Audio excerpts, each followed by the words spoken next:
দিয়ে কি হবে জীবনে পবিত্র কুরআনে, কি হবে জীবনে পবিত্র কুরআনে কোটি কোটি চুমুকে লোক দেখানো বুকে নিয়ে, ঠিক না? আসেনি কোরআন শুধু যার বুকের মন্ত্র হয়ে, আসেনি শুধু তিলাওয়াতে নেকি নিয়ে, এসেছে কোরআন বিশ্ব মানবের জীবন বিধান হয়ে, জীবন বিধান হয়ে, জীবন বিধান হয়ে। আসসালামু আলাইকুম ওয়া রাহমাতুল্লাহি ওয়া বারাকাতুহু। মাশাআল্লাহ, খুব সুন্দরভাবে ইসলামিক সঙ্গীত পরিবেশন করলেন ভাই মোহাম্মদ ইমরুল কায়সার। সম্মানিত প্রিয় উপস্থিতি, পিছনে অনেক লোক দাঁড়িয়ে আছে, তাই আপনারা খালি জায়গা পূরণ করুন। খালি জায়গা পূরণ করার জন্য মাহফিল পরিচালনা কমিটির পক্ষ থেকে সবিনয় অনুরোধ করছি। সম্মানিত প্রিয় হাজিরিন, এখন আপনাদের সামনে কোরআন হাদিসের আলোকে গুরুত্বপূর্ণ তাকরীর পেশ করবেন বিশিষ্ট ইসলামী চিন্তাবিদ, বিশিষ্ট আলেম দ্বীন, কোরআন হাদিসের অন্যতম যুক্তিবাদী বক্তা, বর্তমান সময়ের আলোড়ন সৃষ্টিকারী বক্তা, যার জন্য আপনারা এতক্ষণ ধরে অপেক্ষায় আছেন, জনাব হযরত আলহাজ মাওলানা এম হাসিবুর রহমান সাহেব সিলেট, এম হাসিবুর রহমান সাহেব সিলেট।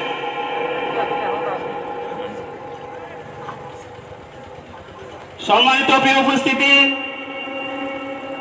পিছনে কতগুলি মোটর সাইকেল দেখা যাচ্ছে, দয়া করে নিজ নিজ দায়িত্বে মোটর সাইকেলগুলো সরিয়ে রাখার জন্য মাহফিল পরিচালনা কমিটির পক্ষ থেকে সবিনয় অনুরোধ করছি। সম্মানিত প্রিয় উপস্থিতি,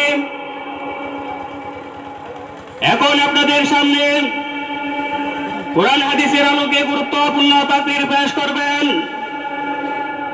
জনাব হযরত মাওলানা এম হাসিবুর রহমান সাহেব সিলেট। মুহতারামের আলোচনার বিষয় সব সমস্যার সমাধান দিতে পারে আল কোরআন। এই বিষয়ের উপর গুরুত্বপূর্ণ আলোচনা পেশ করার জন্য মাহফিল পরিচালনা কমিটির পক্ষ থেকে উদারতা আহ্বান জানাচ্ছি। السلام عليكم ورحمة الله وبركاته. وعليكم السلام ورحمة الله. إن الحمد لله الذي بنعمته تتم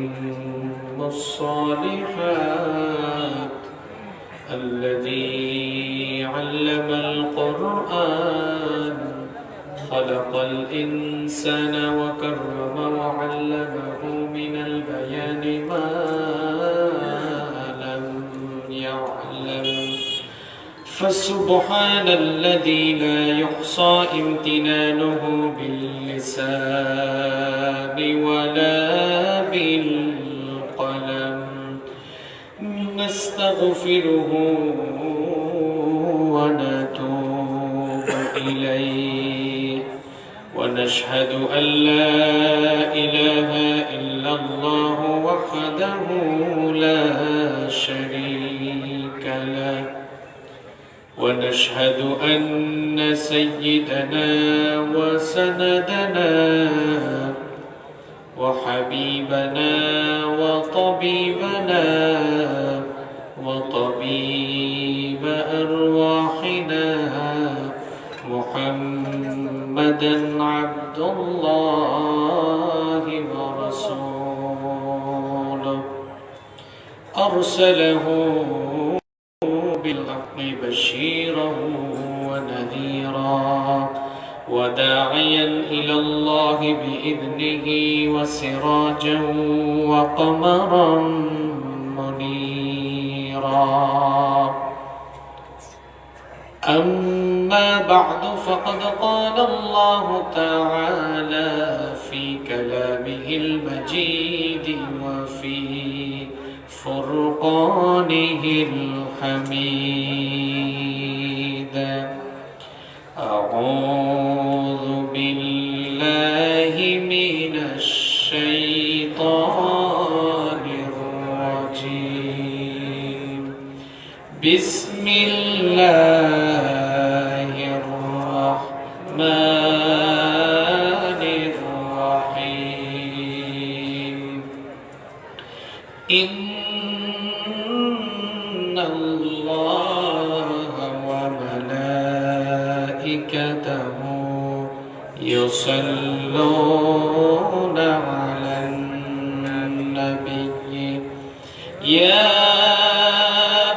أيها الذين آمنوا صلوا عليه وسلموا تسليما اللهم صل على محمد وعلى آل محمد كما صليت على إبراهيم وعلى آل إبراهيم إنك حميد مجيد اللهم بارك على محمد وعلى آل محمد كما باركت على إبراهيم وعلى آل إبراهيم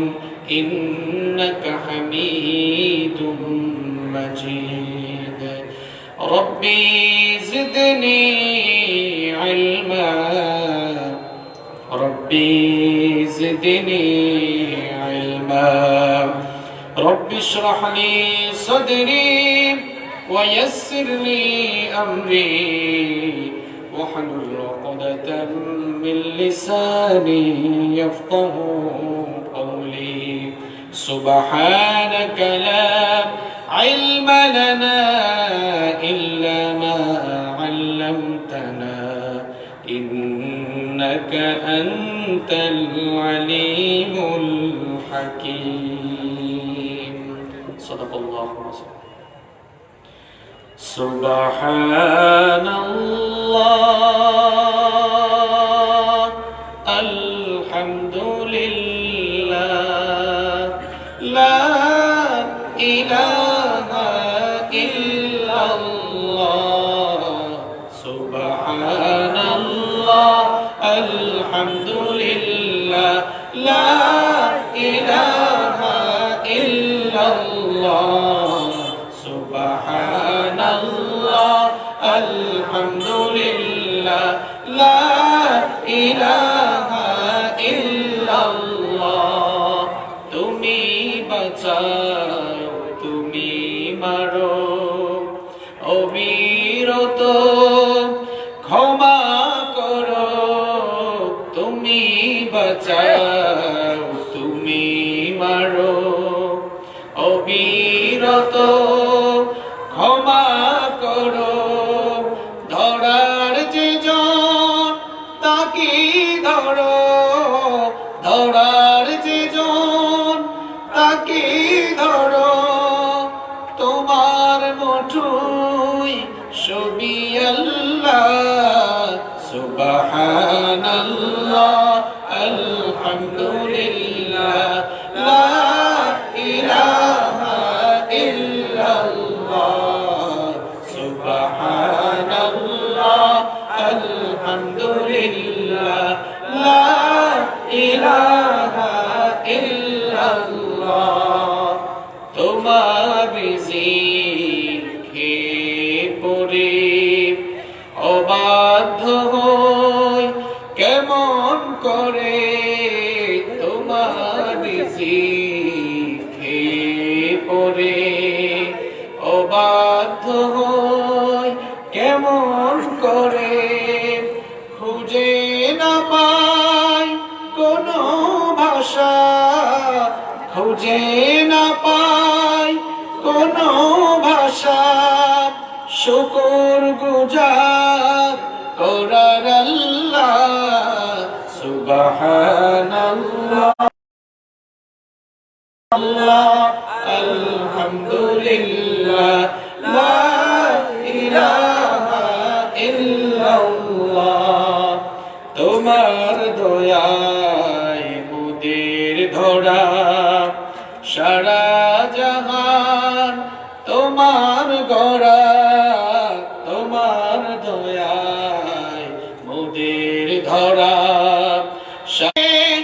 আমার জীবন তোমার পথে আমার জীবন কবুল করো ও গো আল্লাহ সুবহানাল্লাহ সুবহানাল্লাহ আলহামদুলিল্লাহ লা ইলাহা ইল্লাল্লাহ সুবহানাল্লাহ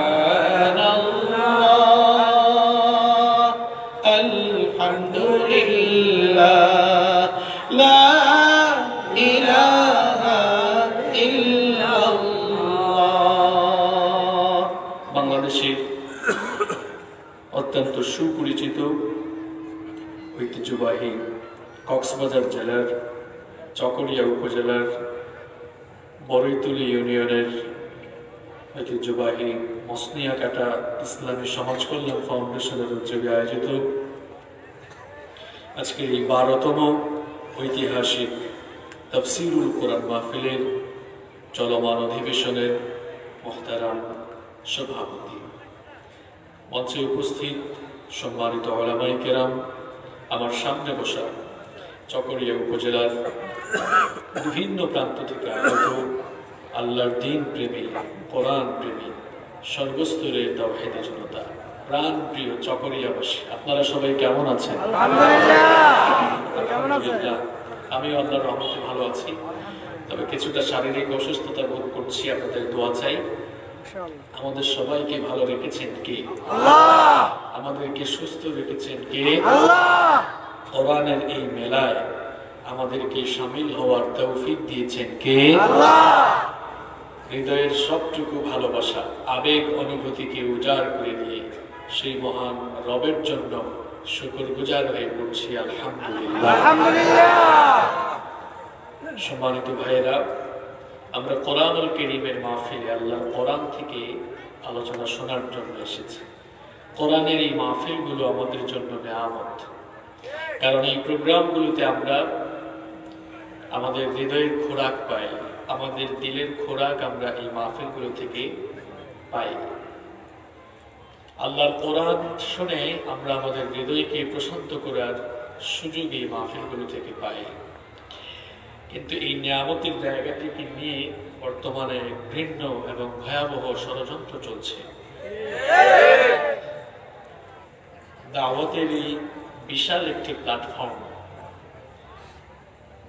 মাহফিলগুলো আজ নীল নকশা এবং ষড়যন্ত্রের শিকার হচ্ছে। বাংলাদেশে দিনের দাওয়াত, প্রচার এবং প্রসারে এই মাহফিলগুলো অনন্য ভূমিকা ইতিপূর্বেও রেখেছে, বর্তমানেও রাখছে। এক শ্রেণীর মানুষ দিন প্রচারের এই গুরুত্বপূর্ণ প্ল্যাটফর্মটিকে বিভিন্ন ষড়যন্ত্রের মাধ্যমে আজ প্রশ্নবিদ্ধ করতে চাচ্ছে। তাদের ব্যাপারে দেশের 90% মুসলমানদেরকে সোচ্চার এবং সতর্ক হতে হবে। রাজনৈতিকভাবে আমরা যে কেউ যে কোনো রাজনৈতিক দল করতেই পারি, এতে কোনো অসুবিধা নাই। কিন্তু কোরআনের এই মাহফিলগুলোতে দল মত নির্বিশেষে সকল মানুষ এই মাহফিলগুলোতে যোগদান করে।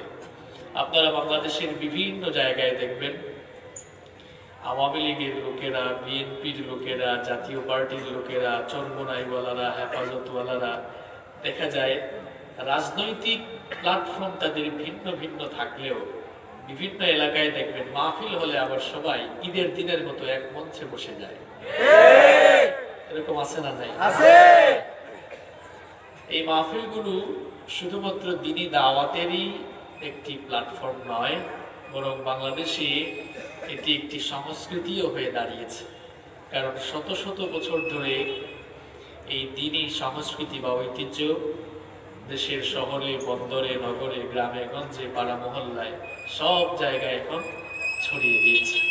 এবং বাংলাদেশের মানুষ তারা এটা জানে, তারা এটা মনে প্রাণে বিশ্বাস করে যে আমাদের এলাকায় একটি মাহফিলের আয়োজন করতে পারা মানেই হলো বিভিন্ন উলামায়ে কেরামগণের কাছ থেকে কিছু দ্বীনি নসিহাত শোনা এবং তার মাধ্যমে দ্বীনি জ্ঞান আহরণ করে বাস্তব জীবনে চলার কিছু পাথেয় কিংবা খোরাক এই মাহফিল থেকে পাওয়া যায়, এটি সবাই বিশ্বাস করে। কিন্তু এই পবিত্র প্ল্যাটফর্মটি আজ ভয়াবহ হুমকির মুখে দাঁড়িয়েছে। এখন দেখা যাচ্ছে বক্তা না, পড়াশোনা করে না এরকম লোকেরাও বক্তা সেজে স্টেজে চলে আসে।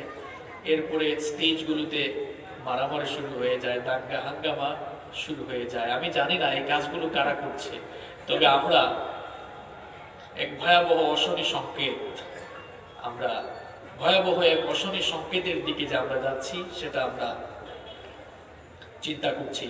কারণ এই মাহফিলগুলোতে কখনো এই ধরনের ভয়াবহ কাজ করার কেউ সাহস পায় না। এই কাজগুলো কারাই বা করে, কিভাবেই বা এই লোকগুলো স্টেজে চলে আসে? নিশ্চয়ই আপনারা গত 2-1 দিনে একটি বিষয় সোশ্যাল মিডিয়ায় ভাইরাল হওয়ার কারণে আপনারা দেখেছেন যে এফডিসিতে কাজ করা এক লোক বক্তা সেজে স্টেজে চলে গিয়েছে। দেখেন নাই আপনারা? তাহলে পড়াশোনা করে নাই এমন লোক বক্তা হয়ে এখন স্টেজে চলে গিয়েছে। আমার তো মনে হয় এই লোকটা একাই এই কাজ করে নাই, নিঃসন্দেহে এর পেছনে একটি চক্র রয়েছে। কারণ এই মাহফিল, এই প্ল্যাটফর্মটিকে, দ্বীনি দাওয়াতের এই গুরুত্বপূর্ণ প্ল্যাটফর্মটিকে প্রশ্নবিদ্ধ করার জন্য আজ বাংলাদেশে এক গোষ্ঠী লোক উঠে পড়ে লেগেছে। আপনাদের যাদের বয়স এখানে তো আমার বাবার বয়সী বহু মানুষ আছেন যাদের চুল দাড়ি পেকে গিয়েছে। আপনারা কোনোদিন দেখছেন যে মাহফিলের স্টেজে হুজুরদের সাথে তর্ক বিতর্ক করা, মাইক কেড়ে নেওয়া? মানুষ, আমি যখন ছোট ছিলাম আমরা দেখেছি যে হুজুররা আসলে মানুষ কত ভদ্র নম্র হয়ে, যে যত বড়ই মানুষ হোক, যত বড় স্ট্যাটাস ওয়ালা লোক হোক, নিচে বসে খুব সুন্দর আলোচনার সময় মতের সাথে না মিললেও আলোচনা চলাকালীন চুপচাপ থাকে। একজন আলেমের প্রতি যে রেসপেক্ট, যে ভালোবাসা থাকা উচিত সেটা মানুষ প্রদর্শন করত। কিন্তু বর্তমানে আমরা জাহিলি যুগের অসভ্যতা এবং বর্বরতাকেও হার মানিয়ে আমরা এত অসভ্য আর বর্বর হয়েছি। উলামায়ে কেরাম হলেন নবীগণের ওয়ারিস, তাদের সাথে আমরা জানোয়ারের মতো, পশুর মতো আচরণ করা শুরু করে দিয়েছি।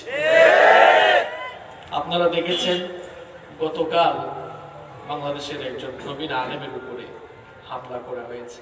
ব্যক্তিগতভাবে ওনার বহু বক্তব্যের সাথে আমি নিজেও একমত না। বাংলাদেশের বহু ঘরানার আলেম ওলামাদের সাথে ওনার আকীদাগত, ফাতাওয়াগত, চিন্তাগত অনেক অমিল আছে। অমিল থাকতেই পারে, তাই বলে কি একজন আলেমের উপরে হামলা করা যায়? নিঃসন্দেহে এই কাজটি যারা করেছেন তারা সভ্য কোনো মানুষের কাতারে পড়েন না। যারা এই কাজটি করেছেন তারা হচ্ছেন দুনিয়ার সবচাইতে নিকৃষ্ট সন্ত্রাসী। আমি তাদেরকে মানুষ রূপী জানোয়ার ছাড়া আর কিছু বলতে পারলাম না। একজন আলেমের সাথে আপনার যদি চিন্তার অমিল থাকে, মতের ভিন্নতা থাকে, তাহলে সেটা নিয়ে ইলমি মজলিসে বসে আলোচনা করে সমাধান করা যায়। কারো সাথে আমার মতের মিল না থাকলেই যে তার উপরে হামলা করতে হবে, ইসলাম আমাদেরকে এটা শেখায় না। আমাদের ধর্মের একটি গুরুত্বপূর্ণ বৈশিষ্ট্য হচ্ছে আমাদের দ্বীন হচ্ছে মানবতা। এই ধর্ম আমাদেরকে মানবতা শেখায়, এই ধর্ম আমাদেরকে মানবতা বোধ শেখায়। কাউকে আক্রমণ করা, কারো উপরে হামলা করা, এটা আমাদের দ্বীন ইসলাম শেখায় না। যে কোনো আলেম, গিয়াসউদ্দিন তাহেরি নাম শুনছেন না আপনারা? ওনার সাথে আমার চিন্তাগত অনেক ভিন্নতা আছে, তাই বলে তার উপরে কেউ হামলা করবে এটাও আমরা মেনে নিতে পারবো না। ওনার সাথে আমাদের চিন্তাগত অমিল থাকতে পারে, সেটা আমরা ভাই ভাই, কারণ ইন্নামাল মুমিনুনা ইখওয়া, আমরা যে কোনো এক জায়গায় বসে আমরা সমাধানে আসতে পারি। কিন্তু তাই বলে তো কারো উপরে হামলা করা, এটা সভ্য কোনো মানুষের বৈশিষ্ট্য হতে পারে না। আমরা খারাপ হতে হতে এখন এত খারাপ হয়ে গিয়েছে, আমাদের মন যা চায়, মুখ দিয়ে যা আসে তাই বলে। আপনারা তো ফেসবুক অনেকে চালান, যার যা মন চায় তার স্ট্যাটাস থেকে আলেম ওলামাকে কটাক্ষ করে কথা বলে। আপনারা হয়তো বলবেন, হুজুর আমাদের দেশে আলেম ওলামাদের মধ্যে তো ঠেলাঠেলি আছে, অনেক অমিল আছে। আপনার কথা আমি মানলাম, ঠেলাঠেলি আছে, অমিল আছে, কিন্তু মৌলিক কোনো বিষয়ে আলেমদের মধ্যে কোনো মতভেদ। আচ্ছা বলেন তো, কোন দলের আলেমরা বলছে নামাজ 6 ওয়াক্ত, আর কেউ 5 ওয়াক্ত, কেউ 7 ওয়াক্ত, এরকম মতভেদ আপনারা দেখেছেন? না। ইসলামের বেসিক মৌলিক বিষয়গুলো নিয়ে আলেম ওলামাদের মধ্যে কোনো দ্বন্দ্ব নেই, কোনো ইখতিলাফ নেই। ছোট ছোট কিছু বিষয় নিয়ে আলেম ওলামাদের মধ্যে দ্বন্দ্ব আছে, আমরা বিশ্বাস করি সেই ইখতিলাফগুলো এক জায়গায় বসে আলোচনা করলে সমাধান হয়ে যাবে ইনশাআল্লাহ। বাংলাদেশের সকল ঘরানার সকল মতের আলেমরা মৌলিকভাবে এক আছেন। আপনারা ইতিপূর্বে বিভিন্ন ঘটনাকে কেন্দ্র করে আলেম ওলামাকে একই প্ল্যাটফর্মে আসতে দেখেছেন, দেখেন নাই? সুতরাং আমাদের মধ্যে আসলে মৌলিকভাবে কোনো ইখতিলাফ নেই। আলেমরা হচ্ছেন ইন্নাল উলামা ওয়ারাসাতুল আম্বিয়া, আল্লাহর নবীর ভাষায় উলামায়ে কিরাম হচ্ছেন নবীগণের ওয়ারিস। পৃথিবীতে নবী রাসূলগণ কোন নির্দিষ্ট ব্যক্তি বা কোন দলের দালালি করেন না, বরং উলামায়ে কিরাম মানুষগণকে এক আল্লাহর দিকে আর তার রাসূলের দিকে আহ্বান করেন। সুতরাং আল্লাহ এবং রাসূলের দিকে আহ্বানকারী দুনিয়ার শ্রেষ্ঠ মানুষগুলোকে আমরা যেন শ্রদ্ধা করতে শিখি, আমরা যেন ভালোবাসতে শিখি। আল্লাহ আমাদেরকে তৌফিক দান করেন, আমিন। সম্মানিত ভাইয়েরা, আজকের এই মাহফিলে আসতে পেরে আপনারা খুশি না বেজার? খুশি। কম না বেশি? বেশি। আমরা খুশি পরিমাণেও বেশি। জবান খুলে বলেন আল্লাহু আকবার। আল্লাহু আকবার। আপনাদের এই মাহফিল অনেক সুন্দর একটি প্রোগ্রাম। আমার সবচেয়ে ভালো লেগেছে এখানকার মাহফিল কমিটি তাদের সুশিক্ষার পরিচয় দিয়েছেন, খুব সুন্দর। এক একজনকে এক একটি টপিক সিলেক্ট করে দিয়েছেন, যার কারণে এক একজন এসে এক এক বিষয়ে কথা বলছেন। মাহফিলে যারা এসেছেন শ্রোতা হিসেবে, আমার বিশ্বাস যে তারাও আলোচনা শুনে একদিকে মজা যেমন পাচ্ছেন, তেমনি ভাবে তারা বিভিন্ন বিষয়ের উপরে পড়াশোনা করার, জ্ঞান অর্জন করার এক মহা সুযোগও পেয়েছেন। আলহামদুলিল্লাহ। আমাকে যে টপিক দেওয়া হয়েছে, আমি সেই টপিকের আলোকেই কিছু কথা আপনাদের সামনে তুলে ধরার চেষ্টা করব ইনশাআল্লাহ। কোরআনুল কারীম এটি হচ্ছে আমাদের জন্য আল্লাহর দেওয়া সবচেয়ে বড় নিয়ামত। কোরআনুল কারীম যদি আল্লাহ তাআলা আমাদের জন্য নাযিল না করতেন, তাহলে আমরা বিভ্রান্ত হয়ে যেতাম, পথভ্রষ্ট হয়ে আমরা ধ্বংসের অতল গহ্বরে নিপতিত হয়ে যেতাম। আল্লাহ তাআলা কোরআনুল কারীম দয়া করে আমাদের জন্য নাযিল করেছেন, যেন আমরা সঠিক পথের সন্ধান পেতে পারি। কোরআনুল কারীম হচ্ছে পৃথিবীর সবচাইতে বড় একটি নিয়ামত। পৃথিবীতে কোরআনের মতো দামি কোনো বই, শ্রেষ্ঠ কোনো বই আল্লাহর আকাশের নিচে জমিনের উপরে আর আছে? এত আস্তে বললেন, আছে? নাই। পৃথিবীতে কোরআনের মতো দামি কিংবা শ্রেষ্ঠ কোনো বই নাই। এখন যদি প্রশ্ন করি কি কারণে কোরআনুল কারীম পৃথিবীর সবচাইতে শ্রেষ্ঠ গ্রন্থ হিসেবে পরিগণিত হলো, এর উত্তর হলো কোরআনুল কারীমের ভেতরে এমন কিছু স্পেশালিটি রয়েছে, এমন কিছু অলৌকিকত্ব রয়েছে, এমন কিছু ইউনিক, আনপ্যারালাল, অনন্য, অতুলনীয় বৈশিষ্ট্য রয়েছে, যা পৃথিবীর অন্যান্য কোনো বইয়ের ভেতরে খুঁজে পাওয়া যায় না। কোরআনুল কারীমের ভেতরে এমন কিছু বিষয় আছে যা পৃথিবীর অন্য কোনো বইয়ের ভেতরে নাই। যেমন দেখেন, আল্লাহর কিতাবে কোরআন, এটি এমন একটি কিতাব, পৃথিবীতে কোরআনের মতো অন্য কোনো বই এত বেশি পড়া হয় না। Quran is a book that is most read in this world. পৃথিবীর একমাত্র বই হচ্ছে কোরআন, যা এই পৃথিবীতে সবচেয়ে বেশি পড়া হয়। সুবহানাল্লাহ কইতে মন চাইল না? আপনাদের কনসেন্ট্রেশন, আপনাদের মনোযোগ কি এখানে আছে? যদি থেকে থাকে, আমার কথা আপনারা বুঝেন নাই? পৃথিবীর একমাত্র বই হলো আল কোরআন। মানুষ এই বই যত বেশি পড়ে পৃথিবীতে অন্য কোনো বই এত বেশি পড়া হয় না। স্যাটেলাইটের যুগ হওয়ার কারণে আজকের বিজ্ঞান বলছে পৃথিবীতে একদিন সমান কত ঘন্টা বলেন তো?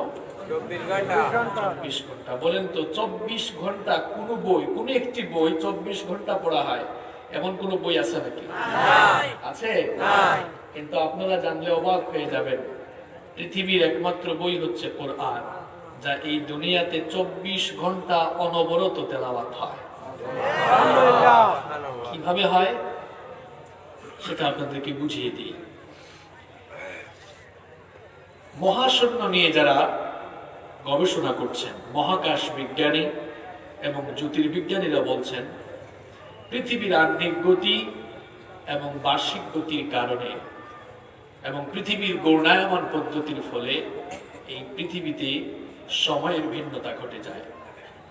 যেমন বাংলাদেশে এখন রাত 10টা বাজে, সৌদি আরবে এখন সন্ধ্যা 7টা বাজে, আবার ইউনাইটেড কিংডম লন্ডনে এখন বিকাল 4টা বাজে, আমেরিকাতে এখন আবার দুপুর 12টা বাজে, এখন অস্ট্রেলিয়াতে এক সময়, কানাডাতে এক সময়, নিউজিল্যান্ডে এক সময়, রাশিয়াতে এক সময়, এমনকি আমাদের পার্শ্ববর্তী দেশ ইন্ডিয়ার সাথেও আমাদের 30 মিনিটের ব্যবধান রয়েছে। এই পৃথিবীর বিভিন্ন জায়গায় সময়ের ভিন্নতা রয়েছে। সকল দেশে এক সময় না, সময়ের একটা ভিন্নতা। এই ভিন্নতা কেন? পৃথিবীর ঘূর্ণায়মান পদ্ধতি, আহ্নিক গতি আর বার্ষিক গতির ফলাফল হলো এই সময়ের ভিন্নতা। তো মহাকাশ বিজ্ঞানী এবং জ্যোতির্বিজ্ঞানীরা গবেষণা করে দেখলেন এই সময়ের ভিন্নতার কারণে পৃথিবীতে 24টি ঘন্টার প্রত্যেকটি মিনিটে, প্রত্যেকটি সেকেন্ডে পৃথিবীর কোনো না কোনো জায়গায় আযান হয়। আমরা এখন বসে বসে আলোচনা শুনছি, আর সৌদি আরবে এখন এশার নামাজের আযান হবে, আবার আমেরিকাতে কিছুক্ষণ পর জোহরের আযান হবে। কোন কোন দেশে এখন, যেমন লন্ডনে এখন আসরের টাইম, কোন কোন দেশে জোহরের টাইম, কিন্তু আমাদের দেশে এখন কোনো নামাজ নাই। কিন্তু অনেক দেশে এখন কি চলছে? কারণ সময় সকল দেশে এক। এজন্য মহাকাশ বিজ্ঞানীরা গবেষণা করে বললেন এই সময়ের ভিন্নতার কারণে পৃথিবীতে 24 ঘন্টার প্রত্যেকটি মিনিটের প্রত্যেকটি সেকেন্ডেই কোথাও না কোথাও আযান হয়। আল্লাহু আকবার। আযান হলে ইকামতের দরকার আছে না? আর ইকামত হলে নামাজ আদায় করার দরকার আছে না? তার মানে পৃথিবীতে 24 ঘন্টাই নামাজ হচ্ছে। হয়তো আপনারা এখানে বসে আলোচনা শুনছেন, পৃথিবীর কোনো না কোনো জায়গায় এখন মুসল্লিরা নামাজে দাঁড়িয়ে আছে। তো বলেন তো, নামাজে কেউ যদি কোরআনে কারীম থেকে তেলাওয়াত না করে বুখারী শরীফ থেকে তেলাওয়াত শুরু করে, আল্লাহু আকবার। আন আবি হুরায়রা রাদিয়াল্লাহু আনহু قال قال رسول الله صلى الله عليه وسلم। এখন বুখারী শরীফের হাদিস পড়ে যদি নামাজ পড়া শুরু করে, নামাজ হবে না? কারণ বুখারী শরীফ থেকেই তো তেলাওয়াত করছে, হবে না। কেন হবে না? কারণ কোরআন ছাড়া অন্য কোন বই থেকে নামাজ আদায় করলে নামাজ হয় না। সালাতা লিমান লাম ইয়াকরা বিফাতিহাতিল কিতাব। সূরা ফাতিহা দিয়ে নামাজ শুরু না করলে তো নামাজই হয় না।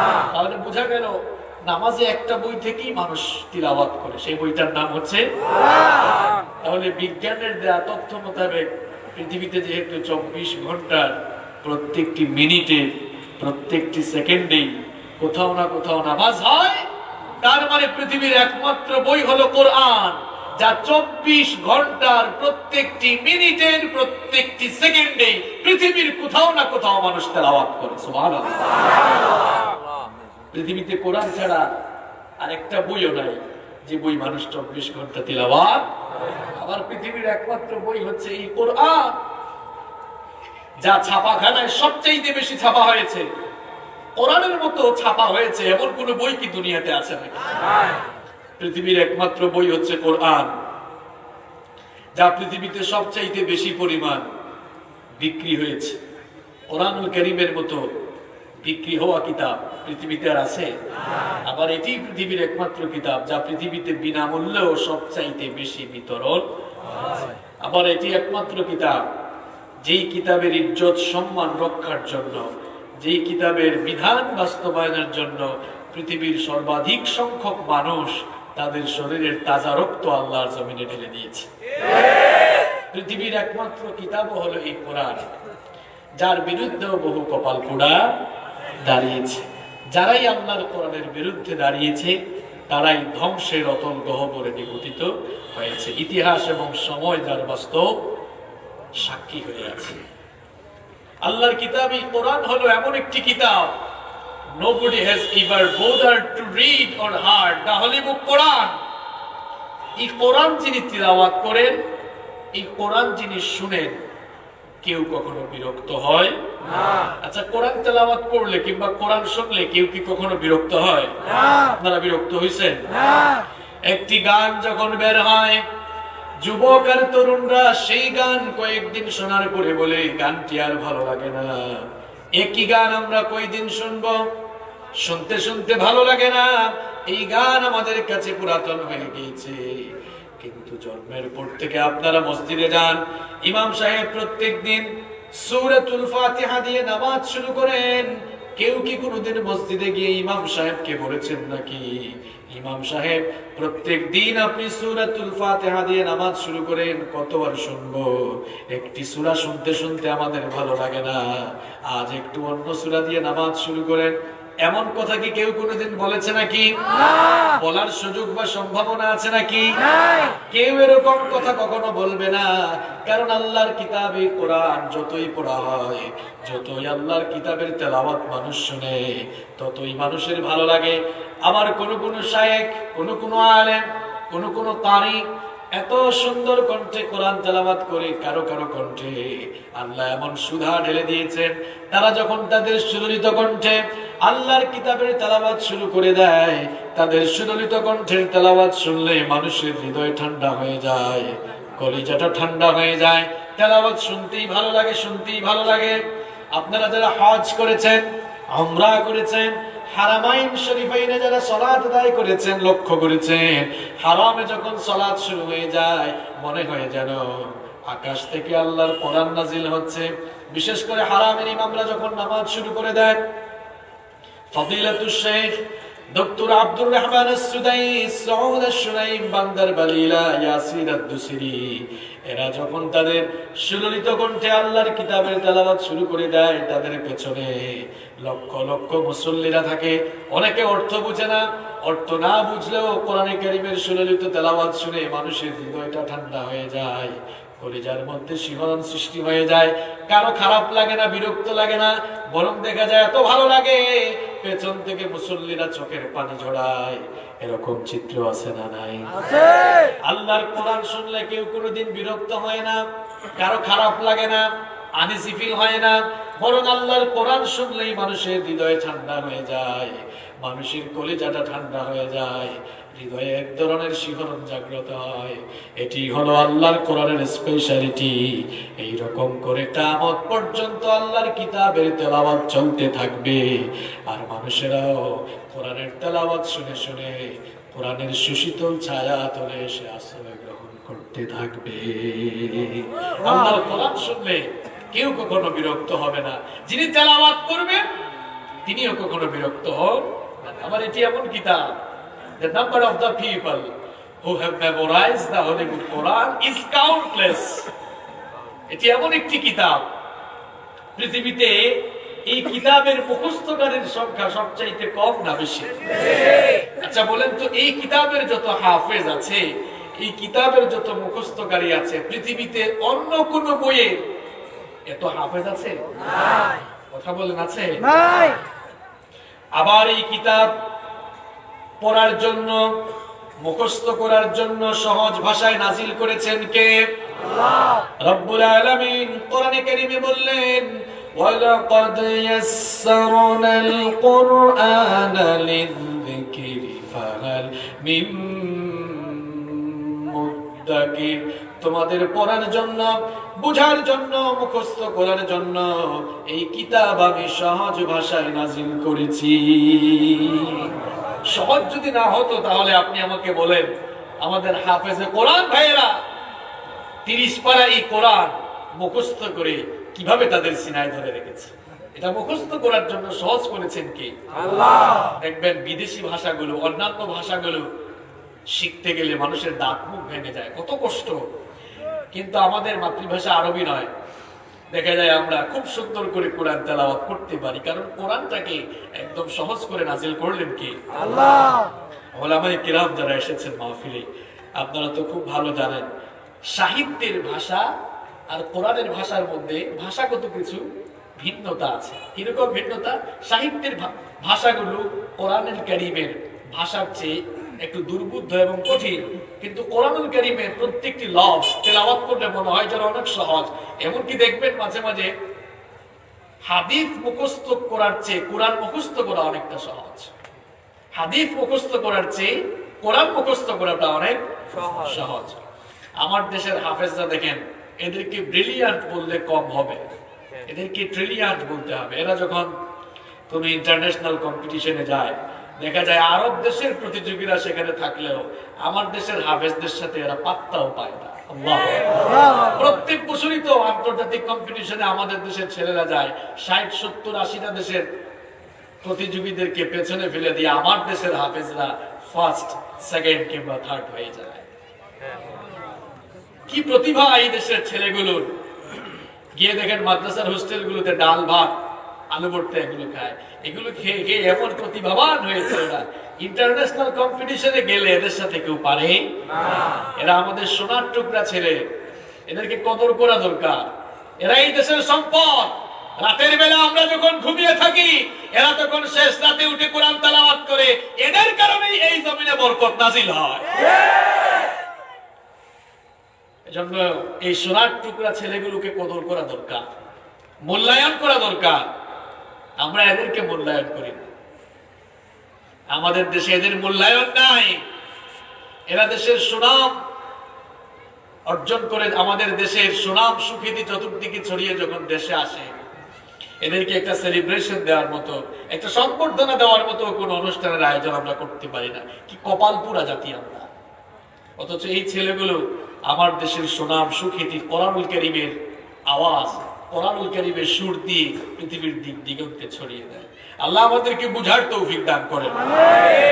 কোরআনুল কারীম এটা কেমন কিতাব! আপনাদের ঘরের মধ্যে কোরআন আছে, ঘরের মধ্যে আমরা গোল্ড রেখে বাহিরে সিটি গোল্ডের তালাশ করছি। এ তো নিয়ামতের কিতাব আমাদের ঘরে। যে আলোচনার আগে এক ভাই এখানে খুব সুন্দর একটি ইসলামিক গজল পরিবেশন করেছে। সে তার গানে বলেছে, এটা ঝাড়ফুঁক আর তাবিজের ব্যবসার কিতাব না, মরা মানুষের কিতাব না।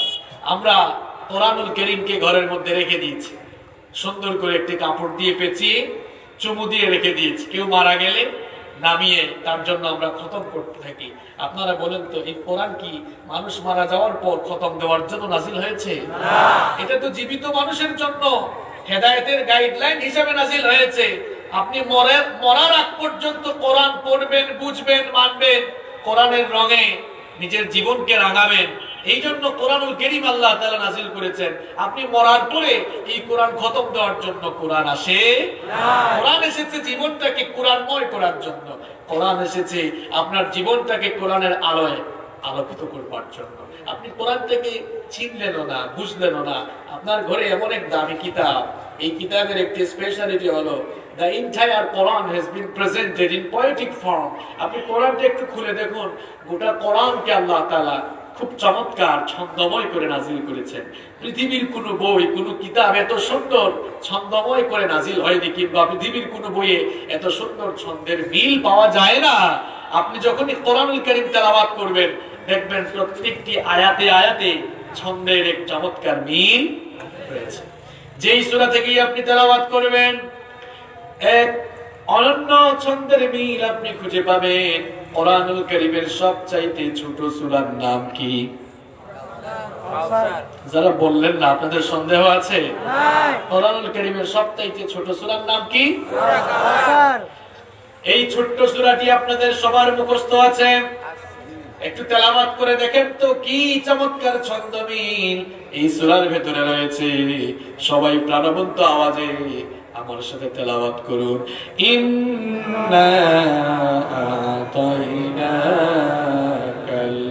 কাউসার ফাসাল্লি লিরাব্বিকা ربك وانحر إن شانئك هو الأبتر মুখস্থ তো করেছেন প্রত্যেকটি আয়াত শেষ হয়েছে রা দিয়ে দেখেন ইন্না আতাইনাকাল কাউসার বলেন ইন্না আতাইনাকাল কাউসার সবাইকে বলতে হবে ইন্না আতাইনাকাল কাউসার ফাসাল্লি লিরাব্বিকা ওয়ানহার ইন্না শানিআকা হুয়াল আবতার প্রত্যেকটা আয়াতে থামলে রা আছে না নাই আছে ছন্দমিল আছে না নাই আছে সূরাতুল ইখলাস আপনাদের মুখস্থ আছে না আছে দেখেন ভাই এত সুন্দর ছন্দমিল দিয়ে পোয়েটিক ফর্ম ছন্দের মিল দিয়ে আল্লাহ তাআলা কোরআন নাযিল করেছেন কুল হুয়াল্লাহ আহাদ আল্লাহ সামাদ লাম ইয়ালিদ ওয়া লাম ইয়াকুল লাহু কুফুয়ান আহাদ দেখছেন প্রত্যেকটা আয়াতে আদের একটা টান আছে কুল হুয়াল্লাহু আহাদ আল্লাহুস সামাদ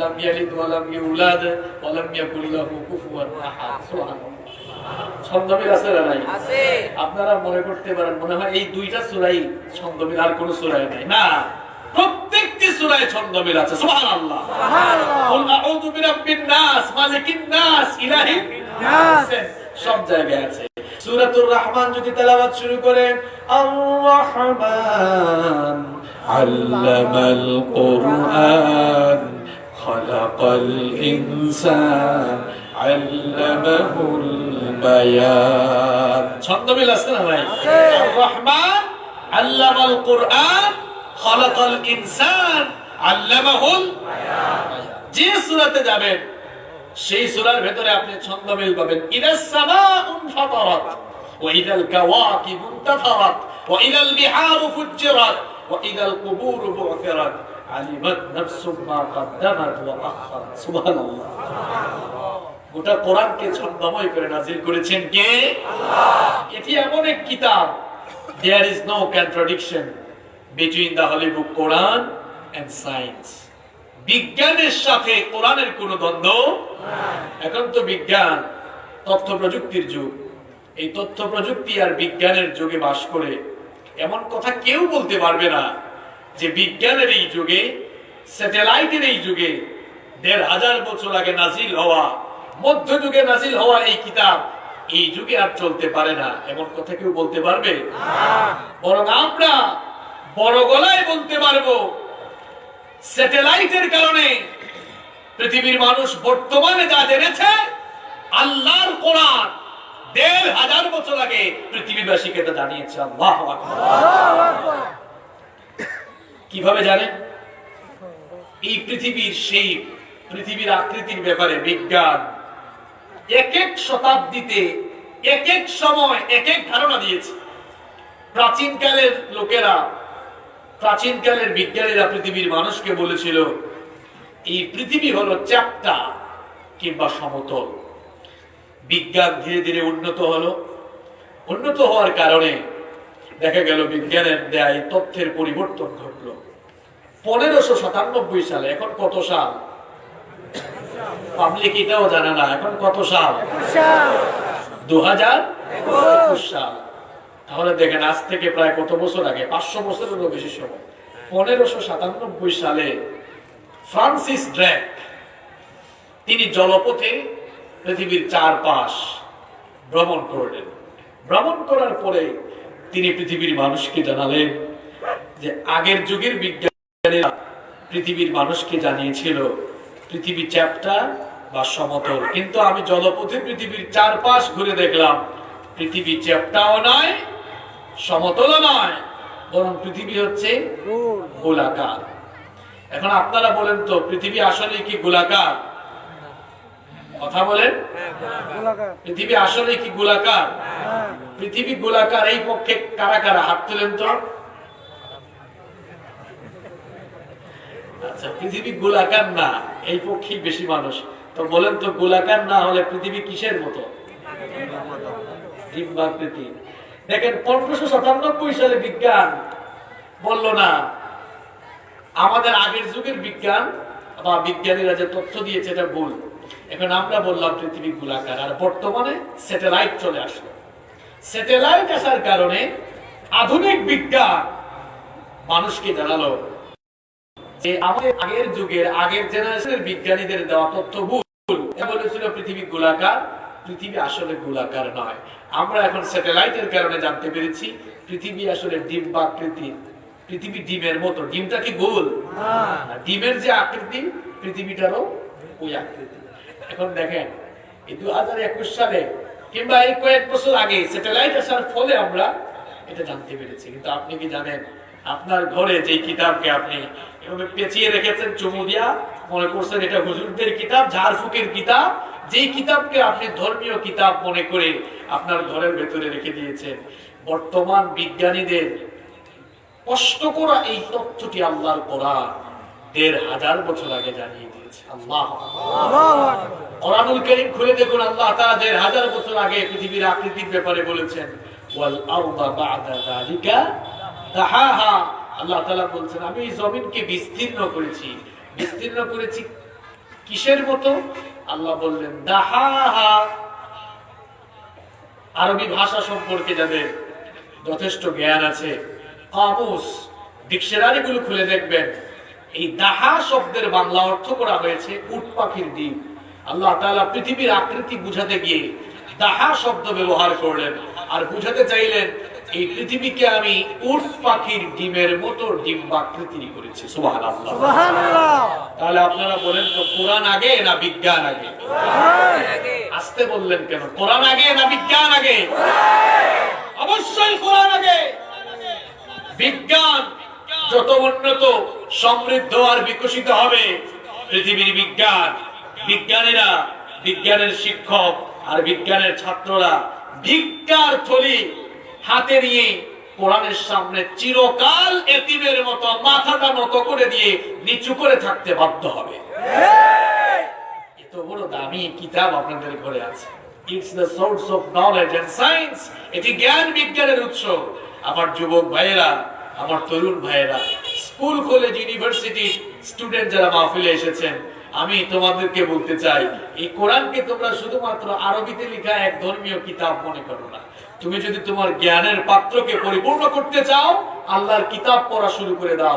দেখবা এটি এমন এক কিতাব যা তোমার জ্ঞানের পাত্রকে পরিপূর্ণ করে দিবে, যা তোমার ঘুমন্ত বিবেক করে দিবে, তোমার তালাবদ্ধ অন্তরকে খুলে দিবে। আল্লাহু আকবার। পৃথিবীর বিজ্ঞান কোরআনের কাছে পরিত্যক্ত হিসেবে প্রমাণ হয়েছে। কারণ বিজ্ঞান পৃথিবীর মানুষকে যে তথ্যগুলো বর্তমানে জানিয়েছে, আল্লাহর কোরআন এগুলো বহু আগে পৃথিবীর মানুষকে জানিয়েছে। একটু সরায় দেন অনেক ভাই। দেখেন পৃথিবীর বিজ্ঞান আরেকটি আজীব তথ্য দুনিয়ার মানুষকে জানিয়েছে, যে ফিঙ্গারপ্রিন্ট, আরবিতে বলা হয় বাসমাত। এগুলো চলে যাবে ভাই, এটা আমার দিকে তাকা। আরবিতে বলা হয় বাসমাত, ইংরেজিতে বলা হয় ফিঙ্গারপ্রিন্ট, আর বাংলায় বলা হয় আঙ্গুলের ছাপ। কোন কোন এলাকায় বলে টিপসই। আপনারা বেশি উন্নত মানুষ তো, এই চকরিয়ার মানুষ, এই জন্য আপনারা ইংরেজি ভাষা ব্যবহার করছেন না, ফিঙ্গারপ্রিন্ট। আচ্ছা বলেন তো আমাদের হাতে আঙ্গুল আছে কয়টা? 10টা। সবাই একটু আওয়াজ দেন, কয়টা? 10টা। সুবহানাল্লাহ। দেখেন একটা আঙ্গুলের ছাপের সাথে আরেকটা আঙ্গুলের ছাপের কোনো মিল নাই। পৃথিবীতে 800 কোটি মানুষ বসবাস করছে। একজন মানুষের ফিঙ্গারপ্রিন্টের সাথে আরেকজন মানুষের ফিঙ্গারপ্রিন্টের কোনো মিল আছে? নাই। এখানে কুদরত কার? আল্লাহর। এই যে আপনার সাথে আমার ফিঙ্গারপ্রিন্টের মিল নাই, এটা আমরা কবে জেনেছি জানেন? 1800 সালের আগে। এখন 2021 সাল, তাই না? 1800 সালের আগে পৃথিবীর মানুষ এটা জানতোই না। বিজ্ঞানীরা গবেষণা করে এই তথ্য মানুষকে জানালেন, এবং পৃথিবীর বিভিন্ন দেশে তখন থেকে ফিঙ্গারপ্রিন্টের প্রচলন শুরু হয়। দেখা যায় এখন আমরা ভোট দিতে গেলে, জমি জমা রেজিস্ট্রি যখন আমরা করি, কিংবা দেশের বাহিরে যাওয়ার সময় এয়ারপোর্টে এই ফিঙ্গারপ্রিন্ট দিয়ে ইমিগ্রেশন শেষ করতে হয়। কারণ এই ফিঙ্গারপ্রিন্টের সাথে, আপনার ফিঙ্গারপ্রিন্টের সাথে আরেকজনের ফিঙ্গারপ্রিন্টের কোনো মিল নাই। তো যেই তথ্য আমরা 1800 সালের পরে জেনেছি, তাহলে কত বছর হয়? এই তো 200 কত বছর? 200। আচ্ছা ধরে নিলাম আমরা 200 বছর। 200 বছর আগে যে তথ্য আমরা জেনেছি, আপনাদের ঘরে থাকা এই কোরআন, এই তথ্যটি আরো 1500 বছর আগে দিয়েছে। সুবহানাল্লাহ কইতে মন চায় না? কোরআনুল কারীমের 75 নম্বর সূরা সূরাতুল কিয়ামা এর 3 এবং 4 নম্বর আয়াতে রব্বুল আলামিন বললেন, আয়াহসাবু আল্লান নাজমা'a 'ইযামা বালা কাদিরিনা আলা আন নুসাউইয়া বানানা। রব্বুল আলামিন বলছেন, যারা মনে করে, যারা এই ধারণা করে মানুষ মারা যাওয়ার পর মানুষের শরীরের হাড্ডি মাংস যখন মাটির সঙ্গে মিশে যাবে, শরীরের হাড্ডি গুড্ডি অস্থি পিঞ্জর সব যখন আলাদা হয়ে যাবে, বিচ্ছিন্ন হয়ে যাবে, কে আবার কিয়ামতের দিন আমাদের সেই সকল হাড্ডি মাংস শরীরের সব কিছু একত্রিত করে কে আবার আমাদেরকে উঠাবে, কে আবার আমাদেরকে জিন্দা করবে। এই দাবি যারা করে, রব্বুল আলামিন তাদের কথার জবাব দিতে গিয়ে বললেন, আমি তোমাদের শরীরের হাড্ডি মাংস অস্থি পিঞ্জর গুলোই কেবল নয়, বরং তোমাদের প্রত্যেকের হাতের আঙ্গুলের যে অগ্রভাগের অভিন্ন ছাপ রয়েছে, সেই অভিন্ন ছাপ পর্যন্ত একত্রিত করতে সক্ষম। সুবহানাল্লাহ। এই ফিঙ্গারপ্রিন্টের কথা ওদের 1000 বছর আগে বলেছেন কে? আল্লাহ। তাহলে বলেন তো আমাকে, বিজ্ঞান আগে না কোরআন আগে? কোরআন আগে। কোরআন আগে বললেন ঠিক, কিন্তু এই কোরআনটা আমরা এখনো পড়তেও জানি না। এই যে সকল সমস্যার সমাধান দিতে পারে আল কোরআন। এটা বিশ্বাস হবে কেমনে? আগে তো কোরআন কেমন কিতাব এটা বুঝতে হবে। আপনি তো ঘরের মধ্যে ফালায় রাখছেন, এটা মনে করছেন এটা কিন্তু তো হুজুররা শুধু খতম করে ছু ছু ছু, এটা ছু দেওয়ার কিতাব না। কি মনে করেছেন আপনি? বিজ্ঞানময় কিতাব। এমনকি বিগ ব্যাং থিওরি, যে বিজ্ঞান কিছুদিন আগে দিয়েছে, এই বিগ ব্যাং থিওরিও রব্বুল আলামিন 1500 বছর আগে কোরআনুল কারীমে জানিয়েছেন। সুবহানাল্লাহ। এজন্য আমাদের আলেম ওলামাদেরকে এখন বিজ্ঞান ভিত্তিক আলোচনা বেশি করা দরকার, যাতে মানুষ বুঝতে পারে এটা কত লেটেস্ট কিতাব। শুধু জান্নাত জাহান্নামের ওয়াজ নিয়ে পড়ে থাকলে হবে? জান্নাত জাহান্নামের ওয়াজের দরকার আছে, নইলে মানুষের ভেতরে আল্লাহর ভয়, আখিরাতের ভয় পয়দা হবে। কিন্তু এর সাথে চাহিদা মেটাতে সক্ষম, সেটা বুঝাতে হলে বিজ্ঞান ভিত্তিক আলোচনা মানুষের সামনে পেশ করতে হবে। আপনি আমি যে পৃথিবীতে বাস করছি, এটা কি এমনি এমনি হয়ে গিয়েছে নাকি? আপনি কি চিন্তা করেছেন how the universe was created? এই মহাবিশ্ব কেমনে সৃষ্টি হয়েছে? আপনি একটু চিন্তা করে দেখুন ভাই, এটা এমনি এমনি সৃষ্টি হয় নাই। স্টিফেন হকিং এর বিগ ব্যাং থিওরির আলোকে বিজ্ঞানীরা বলছেন, পৃথিবীর সবকিছু সৃষ্টির শুরুতে সবকিছু আসলে একত্রিত ছিল। এখন আসমান জমিন এক না আলাদা? আলাদা। কি জবাব দেন কথা, আসমান জমিন এক না আলাদা? আলাদা। কিন্তু সবকিছু সৃষ্টি হওয়ার আগে আসমান জমিন এক জায়গায় লাগানো ছিল। ভালো করে শুনেন, আসমান, এটা আমার মন গড়া কোনো বক্তব্য নয়, কোরআনের বক্তব্য। আমার বর্তমান বিজ্ঞান এটা স্বীকার করেছে। আসমান, জমিন, সূর্য, চন্দ্র, গ্রহ, নক্ষত্র, তারকাপুঞ্জ, এক কথায় সবকিছু এক জায়গায় ছিল, এক জায়গায় এরকম বিন্দুর মতো লাগানো। তখন সবকিছু ছিল একটি গ্যাসীয় কণা সমষ্টি। এরপরে এক বিস্ফোরণ ঘটলো। বিস্ফোরণ বুঝেন তো আপনারা? বিস্ফোরণ যখন ঘটলো, সবকিছু আলাদা আলাদা হয়ে গেল। আসমান আলাদা, জমিন আলাদা, সূর্য আলাদা, চন্দ্র আলাদা, গ্রহ, নক্ষত্র, তারকাপুঞ্জ, সবকিছু আলাদা হয়ে গেল। যেই বিস্ফোরণের মাধ্যমে সবকিছু আলাদা হলো, বিজ্ঞানীরা তার নাম দিলেন বিগ ব্যাং থিওরি। এই বিগ ব্যাং থিওরির কথা বিজ্ঞান মাত্র কয়েকশো বছর আগে দুনিয়ার মানুষকে জানিয়েছে। আর রব্বুল আলামিন 1500 বছর আগে মহাবিশ্ব সৃষ্টির এই ধারণা কোরআনে কারীমের 21 নম্বর সূরা সূরাতুল আম্বিয়া এর 30 নম্বর আয়াতে আমাদেরকে জানিয়ে দিলেন, আওয়ালাম ইয়ারাল্লাযী أن السماوات والأرض كانتا رتقا ففتقناهما। আল্লাহ তাআলা বলছেন, অবিশ্বাসীরা কি দেখে না? আসমান সমূহ আর জমিন সৃষ্টির শুরুতে এক ছিল, একত্রিত ছিল। এরপরে আমি আমার মহা ক্ষমতা বলে সেগুলোকে আলাদা করে দিলাম। রব্বুল আলামিন কিভাবে আলাদা করলেন?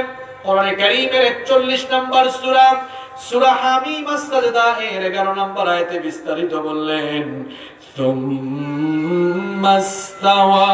ইলাস সামাই ওয়া হিয়া দুখানুন ফাকালা লাহা ওয়া লিল আরদি ইতিয়া তাওআন আও কারহা ক্বালাতা আতাইনা তাইঈন। আল্লাহ তাআলা বললেন, আকাশে যখন মহাবিস্ফোরণ ঘটল, মহাবিস্ফোরণের কারণে আকাশ তখন ধোঁয়াশাচ্ছন্ন হয়ে গেল, ধূম্রজাল হয়ে গেল। আমার ভাইয়েরা বলেন তো দেখি, কোথাও যদি আগুন লাগে সেই জায়গায় ধোঁয়া সৃষ্টি হয় কি হয় না? আঞ্চলিক ভাষায় ধোঁয়াকে কি বলেন? ধোঁয়া বলেন না? কোথাও আগুন লাগলে যেমন ধোঁয়া সৃষ্টি হয়, মহাশূন্যে যখন মহাবিস্ফোরণ হলো, আকাশ তখন ধোঁয়াশাচ্ছন্ন হয়ে গেল। আকাশের দিকে মনোনিবেশ করে আসমান আর জমিনকে অর্ডার করলেন, আসমান আর জমিন যেন আলাদা হয়ে যায়। আসমান আর জমিন তখন আল্লাহর অর্ডার মেনে অনুগতদের মতো অস্তিত্বমান অবস্থায় ফিরে গেল। সুবহানাল্লাহ। 1979 1979 সালে সৌদি আরবের রাজধানী রিয়াদে একটি কনফারেন্স হয়েছিল। সেই কনফারেন্সের নাম ছিল মুক্তামার আশ-শাবাব, ইউথ কনফারেন্স। সেই কনফারেন্স হলে কেউ একজন এই আয়াত তেলাওয়াত করল। সেখানে উপস্থিত ছিলেন ইউনাইটেড স্টেট অফ আমেরিকার বিখ্যাত সায়েন্টিস্ট বালমার। এই আয়াত শোনা মাত্রই তিনি দাঁড়িয়ে গেলেন, দাঁড়িয়ে বললেন, স্টপ, একটু থামো। আমরা মাত্র কিছুদিন আগে এত পড়াশোনা করে, এত গবেষণা করে পৃথিবীর মানুষকে যা জানিয়েছি, তোমরা আবার কোন বই থেকে এই তথ্য পড়ে পড়ে তেলাওয়াত করে করে শোনাচ্ছ? জবাব দেওয়া হলো, এটি এই যুগের কোনো কিতাব নয়, এটি আজ থেকে আরো ১৫০০ বছর আগে নাজিল হওয়া আল্লাহর কিতাব কোরআন। তখন তিনি বললেন, যেই তথ্য আমরা কষ্ট করে বর্তমান সময়ে জেনেছি, আজ থেকে ১৫০০ বছর আগে নাজিল হওয়া কিতাবের ভেতরে এমন সায়েন্টিফিক ইনফরমেশন আসা প্রমাণ করে এটা আবুল তাবুল কোনো কিতাব নয়, নিঃসন্দেহে এটি আল্লাহর কিতাব। আমি আর তিনি কালেমা পড়ে মুসলমান হয়ে গিয়েছেন। আমার ভাইয়েরা, বিজ্ঞান যত উন্নত হবে, যত এগিয়ে যাবে, এভাবেই পৃথিবীর বিজ্ঞানীরা আল্লাহর কোরআনের কাছে সারেন্ডার করতে বাধ্য। তাহলে বলেন, আপনারা আমার যে কোরআন আছে, এই কোরআন আগে না বিজ্ঞান আগে? কোরআন আগে। এবার আসেন, এই কিতাবের মর্মটা তো বুঝছেন আপনারা। এবার আসেন, এটি কেমন কিতাব? কষ্ট হচ্ছে আপনাদের না?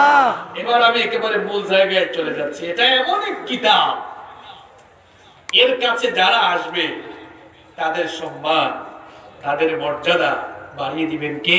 আল্লাহ।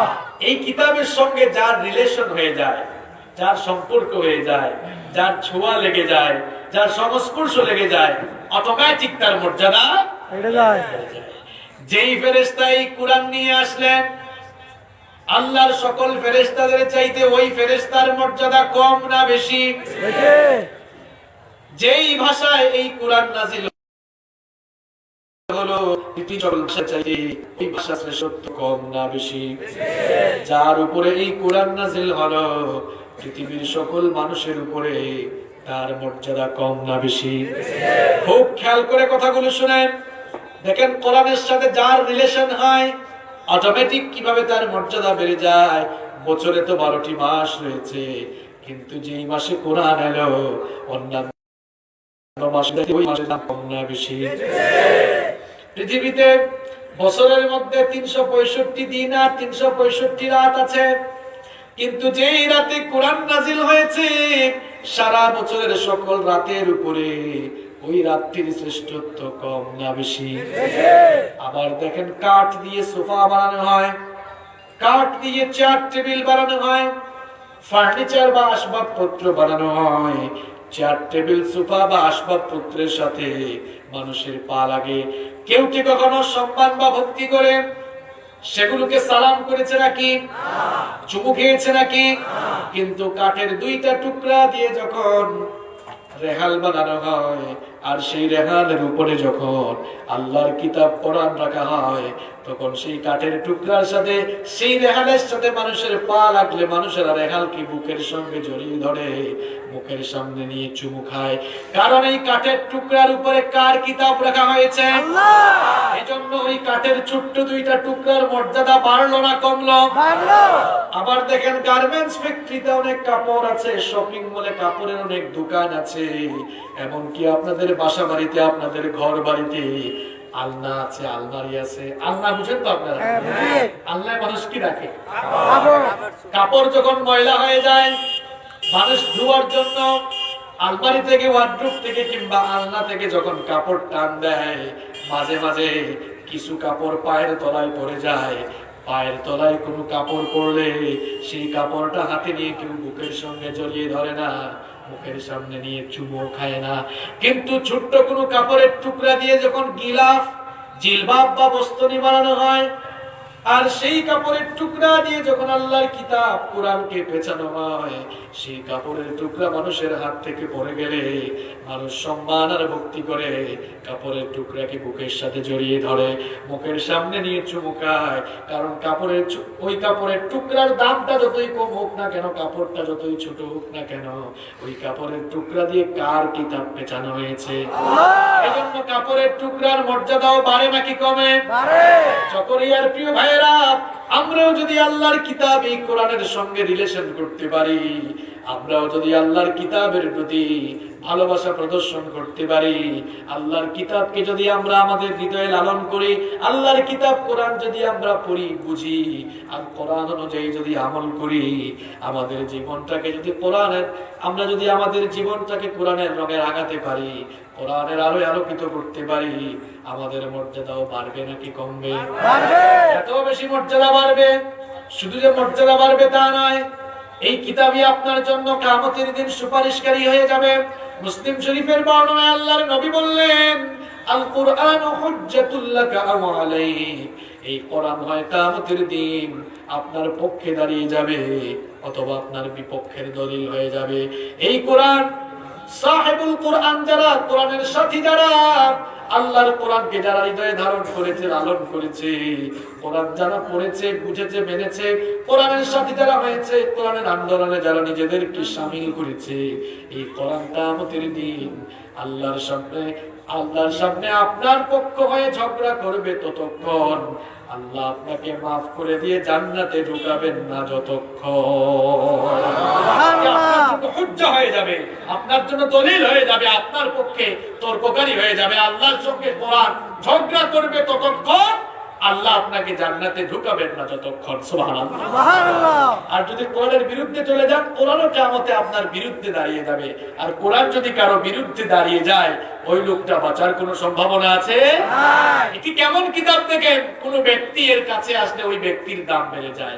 কোন সমাজ এই কোরআনকে গ্রহণ করলে ওই সমাজের জন্য বরকতের বাড়িধারাও নাযিল করে দেন কে? আল্লাহ। ওমর ইবনুল খাত্তাব রাদিয়াল্লাহু আনহু মক্কার সবচেয়ে শ্রেষ্ঠ কাফের ছিলেন। তিনি যখনই ইসলাম কবুল করে কোরআনের সংস্পর্শে চলে আসলেন, এই কোরআন তাকে লৌহ মানব থেকে পরশ পাথর বানিয়ে দিল। সুবহানাল্লাহ। শ্রেষ্ঠ কাফের এই লোকটা যখন কোরআনের কাছে আসলেন, শ্রেষ্ঠ মানুষ হয়ে পৃথিবীতে থেকে জান্নাতের সার্টিফিকেট নিয়ে বিদায় দিলেন। সুবহানাল্লাহ। মর্যাদা এত বেশি বাড়লো, এত বেশি মর্যাদা বাড়লো, আল্লাহর নবী বললেন, তোমাদের মাথার উপরে আকাশের মধ্যে কতগুলো তারকা আছে, কেউ হয়তো গণনা করতে পারবে না। কেউ যদি গণনা করতে পারেও, আমার সাহাবী ওমর মুসলমান হওয়ার পরে কত যে নেক আমল করেছে, তার সেই নেক আমলের পরিমাণ কিয়ামত পর্যন্ত কেউ গুণে গুণে শেষ করতে পারবে না। স্বয়ং আল্লাহর নবীজি ওমরের ব্যাপারে বলেছেন, লা নাবিয়্যা ওয়ালা রাসূলা মিন বাদি। আমার পরে কোনো নবীও আসবে না, আমার পরে কোনো রাসূলও আসবে না। আমার পরে কেউ যদি নবী হওয়ার যোগ্যতা রাখতো, আমার পরে কেউ যদি নবী হয়ে আসতো, লাউ কানা নাবিয়্যাম মিন বাদি লাকানা ওমর। আমার পরে কেউ যদি নবী হয়ে আসতো, তাহলে আমার ওমর আমার পরে নবী হয়ে যেত। সুবহানাল্লাহ। এই মানুষটার এত মর্যাদা বেড়ে গেল কেন জানেন? শুধুমাত্র কোরআনের কাছে আসার কারণে। সেই জাহেলি যুগের মানুষরা যারা ছিল নারীর ইজ্জত আর সতীত্বের জব, যারা সব সময় মদ আর নারী নিয়ে পড়ে থাকতো, এই মানুষগুলো যখন কোরআনুল কারীমের ছায়াতলে আসলো, এই মানুষগুলো সোনার মানুষে পরিবর্তন হয়, সোনার মানুষ হিসেবে গণ্য হয়ে গেল, পরিবর্তন হয়ে গেল। যে লোকগুলো ছিল নারীর ইজ্জত সতীত্বের জব, ওই মানুষগুলোই কোরআনুল কারীমের কাছে আসার কারণে নারীর সতীত্ব আর ইজ্জতের পাহারাদার হয়ে গেল। সুবহানাল্লাহ। যারা ছিল মানুষের ধন সম্পদ লুণ্ঠনকারী, যারা ছিল মানুষের উপরে জুলুমকারী, তারাই মানুষের ধন সম্পদের পাহারাদার হয়ে গেল। সুবহানাল্লাহ। সুবহানাল্লাহ। তাহলে বোঝা গেল কোরআনের কাছে আসলেই মানুষ পরিবর্তন হয়ে যায়। পুলিশ দিয়া পিটাইও মানুষকে আপনি এত ভালো বানাতে পারবেন না। যদি মানুষের ভেতরে আপনি কোরআন ঢুকাই দিতে পারেন, মানুষের ভেতরে কোরআন ঢুকাই দিতে পারলে দেখবেন চোর ডাকাত গুলো আল্লাহর অলিতে পরিণত হয়ে যাবে। ঠিক কি না? জাহেলি যুগের সেই অসভ্য মানুষগুলো যখন কোরআনুল কারীমের ছায়াতলে আসলো, এরা সোনার মানুষে পরিবর্তন হয়ে গেল। যেই সমাজের লোকেরা লুণ্ঠন, লুটতরাজ, রাহাজানি, হত্যা, মদ আর নারী নিয়ে পড়ে থাকতো, সেই সমাজে রাসূল করিম সাল্লাল্লাহু আলাইহি ওয়াসাল্লাম কোরআন দিয়ে সোনার মানুষ গঠন করলেন।